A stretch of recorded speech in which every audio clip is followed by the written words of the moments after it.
Okay, तो today we will learn about the chapter तुम कब जाओगे अतिथि, O guest when you will go back. So आज तुम्हारे आगमन के चतुर्थ दिवस पर यह प्रश्न बार बार मन में घुमड़ रहा है, तुम कब जाओगे अतिथि। आज तुम्हारे आगमन मतलब कि आने पे, आपकी जो कमिंग हुई है, जो आप हमारे यहाँ आए हैं, चतुर्थ दिवस मतलब फोर्थ दिवस पे, फोर्थ दिवस पे जो दिवस इज द डे, पर यह प्रश्न बार बार मन में घुमड़ रहा है। घुमड़ रहा मतलब कि it's rotating, circling inside in my mind many times it's like, suppose one thought is circling inside your mind many times, in the same way this thought that, oh guest when you will go back, this thought is returning, this thought is recurring and moving more and more inside the mind of the host। तुम जहां निसंकोच cigarette का धुआं फेंक रहे हो, उसके ठीक सामने एक कैलेंडर देख रहे हो ना। इसकी तारीखें अपनी सीमा में नम्रता से फड़फड़ाती रहती हैं। विगत 2 दिनों से मैं तुम्हें दिखाकर तारीखें बदल रहा हूँ। अगर तुम्हें हिसाब लगाना आता है तो यह चौथा दिन है, तुम्हारे सतत आतिथ्य का चौथा भारी दिन। पर तुम्हारे जाने की कोई संभावना प्रतीत नहीं होती। अब वो बोल रहा है कि तुम यहाँ बैठे निसंकोच, मतलब कि without any hesitation, without any hesitation तुम जो सिगरेट का धुआं फेंक रहे हो, तुम जो स्मोकिंग कर रहे हो, जो उससे धुआं निकल रहा है, उसके ठीक सामने एक कैलेंडर है, देख रहे हो ना। तो कैलेंडर में देखो, आप जो तारीखें होती हैं ऐसे बॉक्स बने होते हैं ना, तो ऐसे उसमें डेट्स लिखी होती हैं। सपोज यहाँ लिखा है 1, यहाँ लिखा है 2, यहाँ लिखा है 3।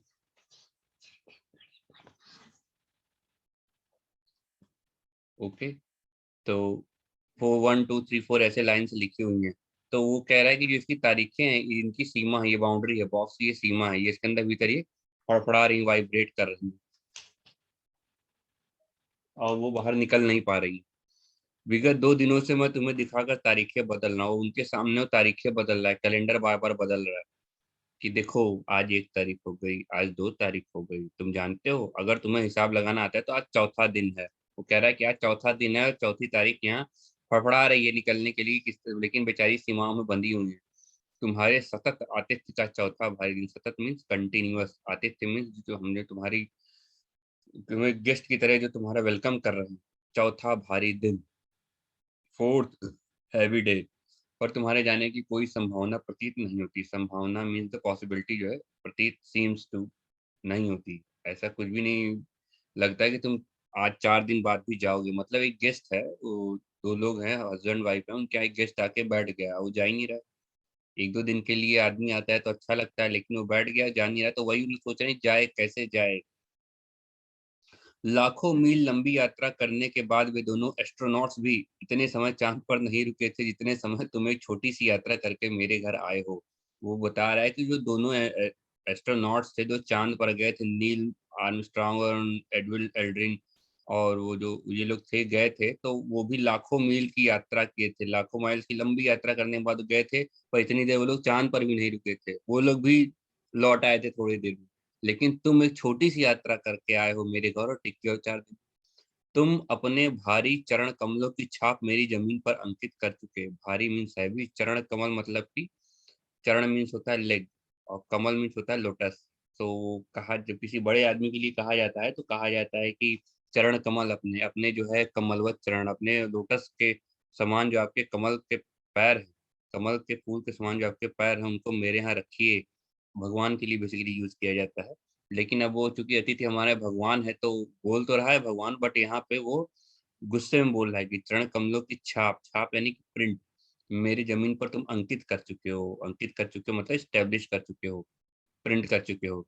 तुमने एक अंतरंग निजी संबंध मुझसे स्थापित कर लिया। तुमने एक निजी, अंतरंग निजी संबंध मतलब कि प्राइवेट रिलेशन, एकदम क्लोज। अंतरंग मतलब कि क्लोज प्राइवेट रिलेशन, जैसे हस्बैंड वाइफ, गर्लफ्रेंड बॉयफ्रेंड के बीच होता है, वैसे ही इतना तुमने संबंध बना दिया कि 4 दिन से तुम बैठो मेरे साथ, ऐसा रिलेशन बना लिया।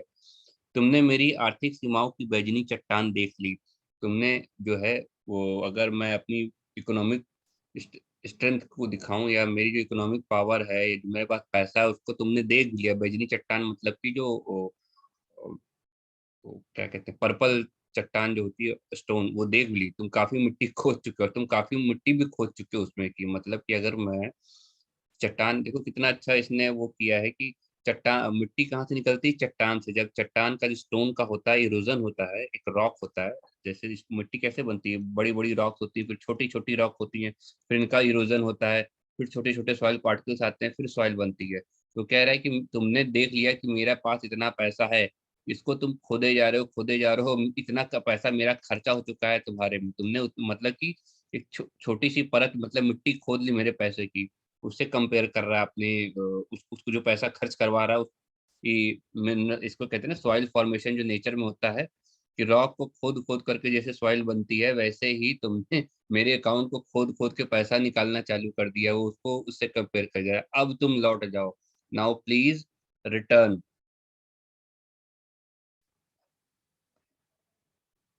तुम्हारे जाने के लिए उच्च समय अर्थात हाई टाइम है। This is the high time to go back.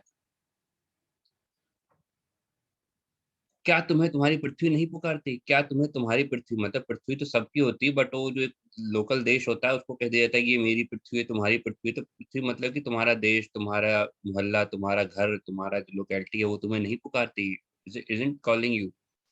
उस दिन जब तुम आए थे, मेरा हृदय किसी अज्ञात आशंका से धड़क उठा था। The day you came here. Okay, वो कह रहा है मेरा हृदय, मेरा दिल जो है किसी अज्ञात आशंका से, अननोन आशंका मीन्स एंजाइटी से धड़क उठा था। धड़क उठा था, हार्ट बीट चालू हो गई थी मेरी। अंदर ही अंदर कहीं मेरा बटुआ कांप गया था। बटुआ मीन्स होता है पर्स। और कांप गया था मतलब कि वो फ्राइटेंड हो गया था। ही वाज, मेरा मतलब पर्स तुमको देख के बुरी तरीके से डर गया था मेरे पॉकेट में कि माय गॉड अब मैं हल्का होने वाला हूँ। उसके बावजूद मुझे पता था, इन स्पाइट ऑफ दैट, एक स्नेह भीगी मुस्कुराहट के साथ में तुमसे गले मिला। मतलब कि स्नेह भीगी मतलब कि जो मेरी स्माइल थी उसमें लव भी था, उसमें उसको लव से मैंने डिप करके तुमसे मैं गले मिला था। मेरी पत्नी ने तुम्हें सादर नमस्ते किया था, मेरी पत्नी ने तुमको नमस्ते किया था। तुम्हारे सम्मान में वो अतिथि, हमने रात के भोजन को एकाएक उच्च मध्यम वर्ग के डिनर में बदल दिया था। मतलब रात को तो हम लोग नॉर्मली खाना खाते हैं, लेकिन तुम्हारे वेलकम के लिए ऐसा होता नहीं कि आते हैं तो एक जो मिडिल क्लास होता है उसको हाई मिडिल क्लास के डिनर में हमने कन्वर्ट कर दिया कि तुम भाई गेस्ट आए, आज अच्छा कुछ बनना चाहिए। तुम्हें स्मरण होगा, स्मरण मतलब कि मेमोराइज, रिमेम्बर होगा कि दो सब्जियों और रायते के अलावा सब दो सब्जियां थी, रायता था, हमने मीठा भी बनाया था, मीठा मीन तो स्वीट डिश भी बनाई थी। इस सारे उत्साह और लगन के मूल में एक आशा थी। ये जो सारा उत्साह मीन्स इंथुजियाज्म था, लगन जो डेडिकेशन था, उसके मूल में, उसका जो रूट कॉज था, उसके रूट में एक हमें होप थी, आशा थी। वो आशा ये थी कि भैया तुम जल्दी जल्दी कि दूसरे दिन किसी रेल से एक शानदार मेहमान नवाजी की छाप अपने हृदय में ले तुम जाओगे। कि दूसरे दिन की तुम ट्रेन पकड़ोगे और सोचोगे कि वाह क्या मेहमान नवाजी की, क्या खिलाया पिलाया, क्या मेरी इज्जत की। तुम चले जाओगे, लौट जाओगे। हम तुमसे रुकने को कहेंगे, नहीं नहीं, अरे मत जाइए मत जाइए, रुक जाइए रुक जाइए, एक आध दिन और रुक जाते, पर तुम नहीं मानोगे और एक अच्छी गेस्ट की तरह चले जाओगे। ऐसा होता नहीं है कि अरे रुक जाइए, दो तीन दिन और जाइए, जो नहीं नहीं, जाना है जाना है जाना है। पर ऐसा हुआ नहीं हुआ। हम तो ये सब सोच रहे थे कि ये सब होगा, पर ऐसा हुआ ही नहीं। दूसरे दिन भी तुम अपने अतिथि सुलभ मुस्कान लिए घर में ही बंधे रहे। दूसरे दिन भी तुम अपने गेस्ट वाली स्माइल लिए हुए घर में पड़े रहे। हमने अपनी पीड़ा पी ली और प्रसन्न बने रहे। वो कहा हमने दुख, पीड़ा मीन होता है पेन, हमने अपने पेन को पी लिया और we became happy, remained happy. स्वागत सत्कार के जिस उच्च बिंदु पर हम तुम्हें ले जा चुके थे, वहां से नीचे उतर कर हमने फिर दोपहर के भोजन को लंच की गरिमा प्रदान की। अब स्वागत सत्कार में जो वेलकम का जो हाई पॉइंट होता है, मतलब कि खूब बढ़िया खिलाओ पिलाओ आदर सत्कार दो, एकदम पीक पे तो हम ले चुके थे, जैसा एक हायर मिडिल क्लास कर सकता है। अब वहां से फिर हम नीचे उतरे, फिर हमने दोपहर के भोजन को, अब दोपहर का भी हम लोग नॉर्मल भोजन करते हैं, पर उसको हमने लंच की गरिमा प्रदान की। मतलब गरिमा मीन्स की स्टेटस दिया कि अभी लंच होगा, छोटा मोटा खाना पीना नहीं है। और रात्रि को तुम्हें सिनेमा दिखाया, रात को हम तुमने पिक्चर दिखाई। मतलब ये हमारे सत्कार का आखिरी छोर है, मूवी दिखाने ले गए। अब ये हमने जो वेलकम किया, इसका ये आखिरी छोर है, मतलब ये हाइट है, ये लास्ट एंड है। इसके आगे हम नहीं कर सकते, इसके आगे हम नहीं करें, हमारी कैपेसिटी है एक गेस्ट की वेलकम करने की। इसके तुरंत बाद, अब हमने इतना सब कुछ कर लिया, इसके तुरंत बाद भाव भीनी विदाई, जो सेपरेशन होता है दुख के साथ रोने के साथ, वो भीगा हुआ क्षण, वो मोमेंट आना चाहिए था, उस वो इमोशन से भीगा हुआ मोमेंट आना चाहिए था। जब तुम विदा होते, जब तुम जाते, रिटर्न करते, हम तुम्हें स्टेशन तक छोड़ने जाते, पर तुमने ऐसा नहीं किया। और तीसरे दिन की सुबह तुमने मुझसे कहा, मैं धोबी को कपड़े देना चाहता हूँ। थर्ड डे उसने उसने तुमने मुझसे कहा कि I want to give my cloth to washer man, धोबी। ये आघात अप्रत्याशित था। It was unexpected, this blow was unexpected. और इसकी चोट मार्मिक थी, वेरी लीथल। वो जो है इसका वो था, वोंड था कि मतलब हम कहाँ सोच रहे हैं तुम जाओगे, अब तुम धोबी को कपड़े दोगे, कपड़े धुलवाओगे। हद है भाई। तुम्हारे सामने पे की बेला एकाएक वो रबर की तरह खिंच जाएगी, इसका मुझे अनुमान न था। और तुम्हारे सामने पे मतलब कि तुम्हारी जो क्लोजनेस की जो बेला है, जो टाइमिंग है, कि हमने सोचा था कि चलो कुछ दिन, एक दिन 2 दिन चलो, एकाएक अभी तो सडनली एक रबर की तरह स्प्रिंग जैसे खिंच गई। जैसे रबर होता है पहले तो दिखता है इतना, लेकिन वो अचानक से वो लंबा खिंच जाता है। तो हमने देखने में तो लगा था कि तुम इतने दिन रहोगे, पर अब तो तुम्हारा इतना लंबा खिंच गया। इसका मुझे अनुमान न था, इसकी मुझे एक्सपेक्टेशन नहीं थी। पहली बार मुझे लगा कि अतिथि सदैव देवता नहीं होता, वो मानव और थोड़े अंशों में राक्षस भी हो सकता है। तो वो कह रहा है फर्स्ट टाइम आई थॉट, हमने तो हमें सुना था अतिथि देवो भव, अतिथि देवो भव, और ऐसा नहीं होता। कभी कभी वो आदमी भी हो सकता है, थोड़े इस डिग्री में डेमन भी हो सकता है। It could not always be deity, guest could also be demon also. अब परेशान है। तो अब वो बोल रहा है गेस्ट किसी लॉन्ड्री पर दे देते हैं, जल्दी धुल जाएंगे। मैंने कहा, मन ही मन एक विश्वास पल रहा था कि तुम्हें जल्दी जाना है। उसने पूछा कहाँ है लॉन्ड्री, चलो चलते हैं। मैंने कहा, और अब सहज बनियान पर औपचारिक कुर्ता डालने लगा, और अपनी बनियान जो अंडरगारमेंट थे उसके ऊपर मैंने औपचारिक कुर्ता जो पहना। कहाँ जा रहे हैं, पत्नी ने पूछा। इनके कपड़े लॉन्ड्री पर देने, मैंने कहा। अब पत्नी की आंखें एकाएक बड़ी हो गई, शी वॉज एस्टोनिश्ड, उसकी आंखें एकदम बड़ी बड़ी हो गई। आंखों आज से कुछ बरस पूर्व उनकी ऐसी आंखें देख मैंने अपने अकेलेपन की यात्रा समाप्त कर बिस्तर खोल दिया था, पर अब जब वे ही आंखें बड़ी हैं तो मन छोटा होने लगता है। बड़ी आशंका और भय से बड़ी हुई थी कि अतिथि अधिक दिनों ठहरेगा।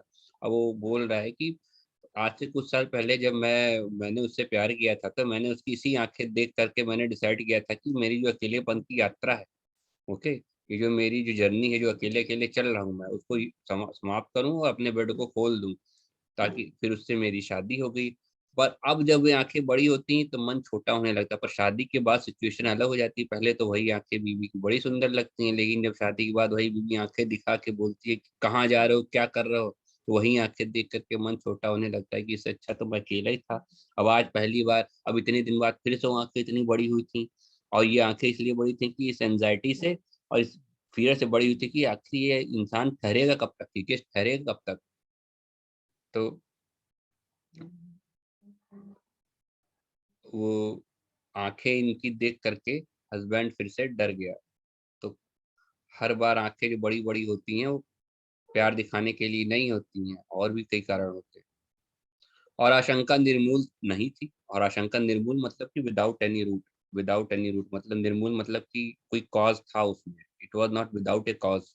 अतिथि तुम नहीं जा नहीं रहे, अतिथि तुम जान नहीं रहे। लॉन्ड्री पर दिए कपड़े धुल कर आ गए और तुम यही हो। अब लॉन्ड्री पर दिए कपड़े सुबह दिए तो शाम को धुल के आ भी गए, तो भी बैठा है।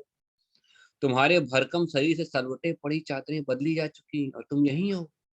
तुम्हारा भरकम शरीर एकदम हैवी बॉडी, वो हैवी बॉडी से लेट लेट के बिस्तर पे चादरों में फोल्डिंग पड़ गई, वो बेड पे लौट रहा है, चादर के फोल्ड पड़ गए हैं, और तब भी तुम यही हो। तुम्हें देखकर फूट पड़ने वाली मुस्कुराहट अब धीरे धीरे फीक पड़कर लुप्त हो गई है। जो पहले दिन देख के तुमको जैसे ही हमें स्माइल फूट पड़ती थी, मतलब कि स्प्रिंग होती थी कि स्माइल हमारे चेहरे से, अब धीरे धीरे फीकी हो गई है, विदाउट एनी टेस्ट हो गई और लुप्त हो गई। लुप्त हो गई मतलब कि अब खत्म हो गई। ठहाकों के रंगीन गुब्बारे, वो जो हम हमें लाफ्टर का डोज चलता था, रंगीन गुब्बारे चलता था, कपिल शर्मा शो घर में ही चालू हो गया था, जो कल तक इस कमरे के आकाश में उड़ते थे, वो ठहाकों के रंगीन गुब्बारे जो इस कमरे के आकाश में उड़ा करते थे, ठहाकों को उसने कलरफुल बैलून से कंपेयर कर दिया कि हमने ठहाका लगाया और उड़ता हुआ ऊपर घूम रहा है एकदम। अब दिखाई नहीं पड़ता, अब सन्नाटा है। बातचीत की उछलती हुई गेंद चर्चा के सभी क्षेत्र के सभी कोनों से टप्पे खाकर फिर सेंटर में आकर चुप पड़ गए। और वो कह रहा है कि यदि बातचीत को हम जो नॉर्मल कन्वर्सेशन होता है उसको हम बॉल से कंपेयर कर दें, तो बॉल हर जगह टप्पा खा के हर हर हर टॉपिक पे हमने चर्चा कर ली, इस टॉपिक पे भी कर ली, इस टॉपिक पे कर लिया, वो सेंटर में आके चुपचाप पड़ी हुई है। यानी कि बॉल, बातचीत वाली बॉल भी अब बंद हो गई है। अब इसे न तुम हिला रहे हो न मैं, अब न तुम उठा रहे हो इस बॉल को, न मैं इस बॉल को उठा रहा हूँ। कल से मैं उपन्यास पढ़ रहा हूँ। I am reading novel from yesterday. और तुम फिल्मी पत्रिका के पन्ने पलट रहे हो, तुम पे एक फिल्मी पत्रिका के पन्ने पलट रहे हो। शब्द का लेन देन मिट गया, मतलब न तुम बोल रहे हो न हम बोल रहे हैं, चर्चा के विषय चुक गए मतलब कि फिनिश हो गए। जो मतलब बात करने के जो टॉपिक भी हो सकते हैं, social issues, politics, society, economics, history, मोहल्ला, पड़ोस, रिश्तेदार, अच्छा सब सारे टॉपिक खत्म कर गए। कितना बोले, परिवार, बच्चे, नौकरी, फिल्म, राजनीति, रिश्तेदारी, तबादले मतलब ट्रांसफर, पुराने दोस्त, परिवार नियोजन, फैमिली प्लानिंग, महंगाई, इन्फ्लेशन, साहित्य, लिटरेचर, यहाँ तक कि आंख मार मार कर हमने पुरानी प्रेमिकाओं का भी जिक्र कर लिया। मतलब कि आंख मार मार के हमने अपनी पुरानी एक्स गर्लफ्रेंड्स के बारे में भी बात कर ली। अब वो भी खत्म हो गया, अब एक चुप्पी है। There is a silent, quite silent. सौहार्द अब शनय शनय बोरियत में रूपांतरित हो रहा है। हमारे भीतर जो फ्रेटर्निटी थी, अब धीरे धीरे वो शनय शनय मतलब कि स्लोली स्लोली, धीरे धीरे बोरियत में रूपांतरित हो रहा है, मतलब कि ट्रांसफॉर्म हो रहा है। ट्रांसफॉर्म एंड कन्वर्ट हो रहा है। भावनाएं गालियों का स्वरूप ग्रहण कर रही है। हमारे जो इमोशंस थे, अब वो गालियों में, मतलब वो स्कोल्डिंग में कन्वर्ट हो रही है, स्वरूप ग्रहण कर रही है। तुमको देख के मतलब दिमाग में कोई भावना नहीं आती, गाली आती है, पर तुम जा नहीं रहे हो, but you are not going. किसी अदृश्य गोंद से तुम्हारा व्यक्तित्व यहाँ चिपक गया है। कोई इनविजिबल ग्लू है जिसने तुम्हारे पर्सनालिटी यानी व्यक्तित्व को यहाँ पे चिपका दिया, स्टिक कर दिया है। मैं इस भेद को सब परिवार नहीं समझ पा रहा हूँ।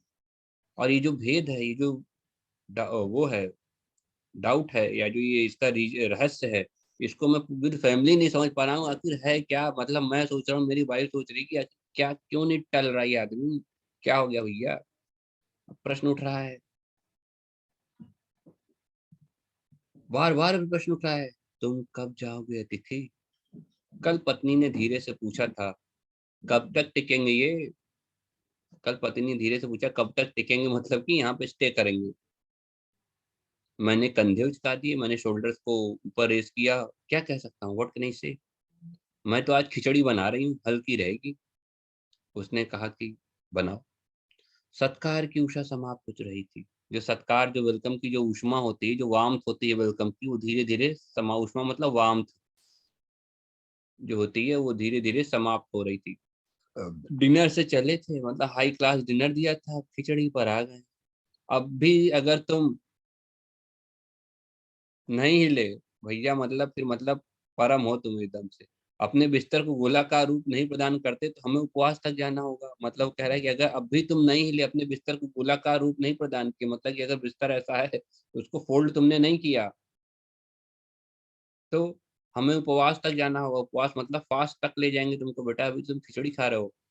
तुम्हारे मेरे संबंध एक संक्रमण के दौर से गुजर रहे हैं। तुम्हारे और मेरे रिलेशन एक संक्रमण के दौर से, एक इन्फेक्शन के दौर से अब गुजर रहे हैं। तुम्हारे जाने का चरम क्षण है, तुम जाओ ना अतिथि, बहुत चरम क्षण है भैया, प्लीज चले जाओ। तुम्हें यहाँ अच्छा लग रहा है ना, मैं जानता हूँ। दूसरों के यहाँ बहुत अच्छा लगता है। अगर बस चलता तो सभी लोग दूसरे के यहाँ रहते, पर ऐसा नहीं हो सकता। अपने घर की महत्ता के गीत इसी कारण गाए गए हैं। होम को इसीलिए स्वीट होम कहा जाता है कि भैया अपने घर वापस आ जाओ। लोग दूसरे के होम को स्वीटनेस, ताकि अपने घर को, होम को इसी कारण स्वीट होम कहा गया कि लोग दूसरे के होम की स्वीटनेस को काटने न दौड़े। मतलब कि इसीलिए अपने घर को स्वीट होम कहा जाता है, दूसरे घर को स्वीट होम नहीं कहा जाता। उनको पता लोग वहां पहुंच के उसी घर के स्वीटनेस को काटने के लिए दौड़े। तुम्हें अच्छा लग रहा है, पर सोचो कि शराफत भी कोई चीज होती है, मतलब जेंटलमैनशिप जो होती है, जेंटलनेस जो होती है, वो भी कोई चीज होती है। और गेट आउट भी एक वाक्य है जो बोला जा सकता है। गेट आउट एक सेंटेंस है जो मतलब मैं कह सकता हूँ। अपने खर्राटों यानी कि स्नोरिंग से एक और रात गुंजायमान, मतलब कि उसका डीजे की तरह साउंड बजाया उसने खर्राटों से। गुंजायमान करने के बाद कल जो किरण तुम्हारे बिस्तर पाएगी, वह तुम्हारे आगमन के बाद पांचवें सूर्य की परिचित किरण होगी। अब रात भर तुम खर्राटा बजाओगे, उसके बाद जो कल जो रेज सन की आएगी, वो तुम्हारे बेड पर आएगी, वो तुम्हारे आगमन के, तुम्हारी कमिंग के पांचवें सूर्य की परिचित किरण होगी। पांचवी बार दिन निकलेगा। आशा है वह तुम्हें चूमेगी और तुम घर लौटने का सम्मान पूर्वक निर्णय लोगे। It will kiss you and you will take a respected decision that you will return to your home। और ये मेरी सहनशीलता की अंतिम सुबह होगी, और मेरे सहने की एकदम अंतिम सुबह होगी। अब जो मेरी सहनशीलता, जो टॉलरेंस है, वो लास्ट मॉर्निंग है। उसके बाद मैं स्टैंड नहीं कर सकूंगा, लड़खड़ा जाऊंगा। ओके, मैं गिर जाऊंगा। मेरी अतिथि, मैं जानता हूँ अतिथि देवता होता है, पर आखिर मैं भी मनुष्य हूँ। मैं guest, I know that guest is the God but I am a man. मैं तुम्हारी तरह कोई देवता नहीं हूँ भैया, तुम ही देवता रहो, अतिथि बने रहो, पर मैं तो आदमी हूँ। और एक देवता एक मनुष्य अधिक देर तक साथ नहीं रहते। देवता तो दर्शन देकर लौट जाता है। देवता आता है, डायटी आता है, दर्शन देकर चला जाता है। देवता बनो भाई, तुम लौट जाओ, दर्शन दे दिए, अब जाओ। इसी में तुम्हारा देवत्व तो सुरक्षित रहेगा। जो तुम्हारे जो डाइटीनेस है, जो जिसकी वजह से तुम देवता जाने जाते हो, इसी वजह से तुम देवता जाने जाओगे। यह मनुष्य अपनी वाली पर उतरे तो उसके पूर्व में लौट जाओ। मतलब मैं अभी अपनी सारी स्ट्रेंथ दिखाऊं तुम्हें और तुम्हें बताऊं कि मैं आदमी क्या होता है। निकल जाओ, उफ, तुम कब जाओगे दिसी, my god when you will return.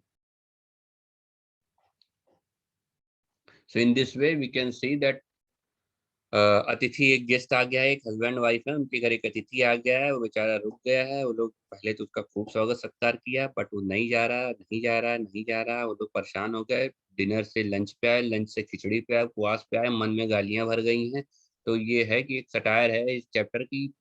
कोई गेस्ट आके रुक जाए तो आदमी के मन में क्या क्या प्रॉब्लम, क्या क्या दिमाग में प्रॉब्लम होती है, और एक मिडिल क्लास आदमी कितनी प्रॉब्लम से गुजर सकता है, इस चैप्टर में बताया गया है। अब हम लोग जो है इसके बाद इसका प्रश्न अभ्यास नेक्स्ट वीडियो में करेंगे।